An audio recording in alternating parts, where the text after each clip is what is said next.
Well, let's head to West Africa now. Nigeria received some much-needed good news about the Chibok schoolgirls this week. At least one of them was rescued more than 2 years after hundreds of the girls were kidnapped by militant group Boko Haram. President Muhammadu Buhari has promised to help Amina Ail Nkeki get her life back on track.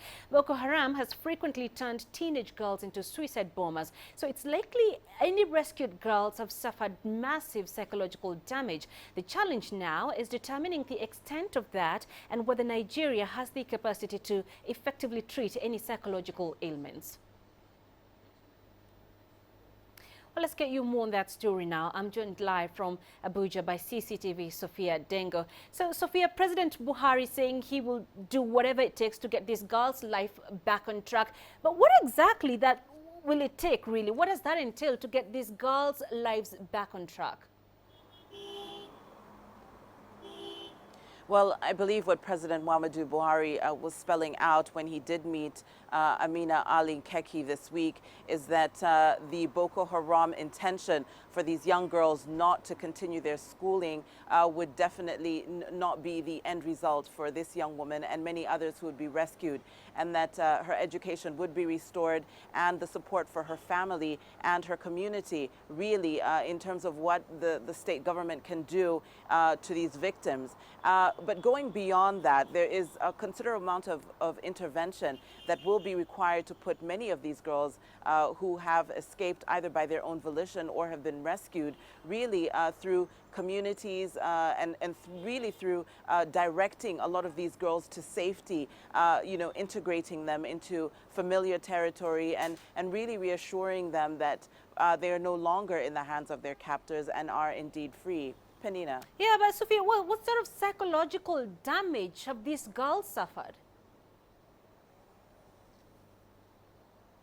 Well, you know, Penina, when we speak to experts and some of the members, the advocacy members of Bring Back Our Girls who are in the field of psychology, they continue to bring up the term known as Stockholm Syndrome or, capture bonding, really, which is a psychology term that implies, these captors being able to woo the people that they've taken. In the case of the girls, between the ages of 14 and 16, which is really a critical time psychologically for these girls. And so the girls are taken into these Boko Haram folds and start to ally very much with the ideology of the sect, taking it a step further, calling these forced marriages and the persons whom they are now given over to as their husbands, as in the case of Amina, which is really, a forced arrangement with absolutely no choice from these young girls. And it's steps like these that are going to have to be dependent on